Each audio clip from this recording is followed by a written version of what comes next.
For weeks after the breakup, I kept replaying everything in my head. The conversations, the good moments, the ending.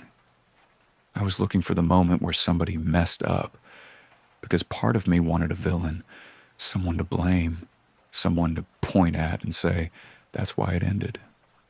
The problem was, I couldn't find one.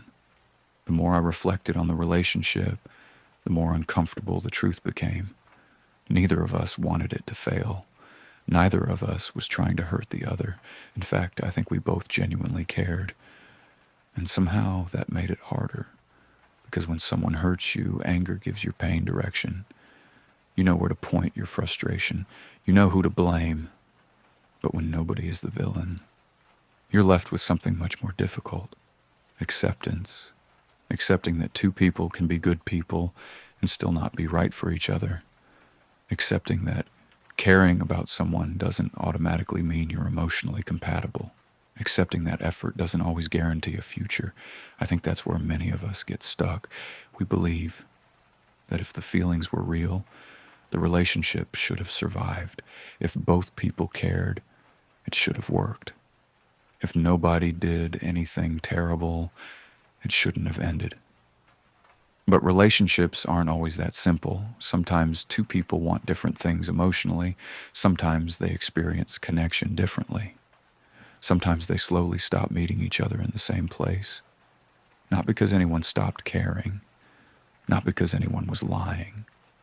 Not because anyone was secretly planning an exit, but because the relationship is asking for something neither person knows how to give. And that's a painful reality to sit with, because it challenges the comforting idea that every ending has a clear cause. Sometimes the cause isn't a person. Sometimes it's timing. Sometimes it's emotional mismatch.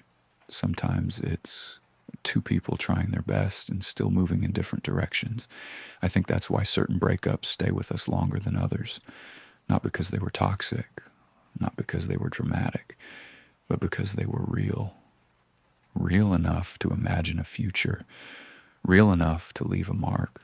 Real enough to make you wonder what could have happened if things were just a little different. And maybe part of growing up is accepting that not every relationship needs a villain.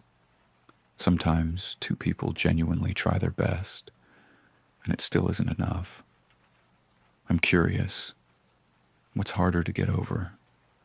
A breakup where someone hurt you, or a breakup where nobody did?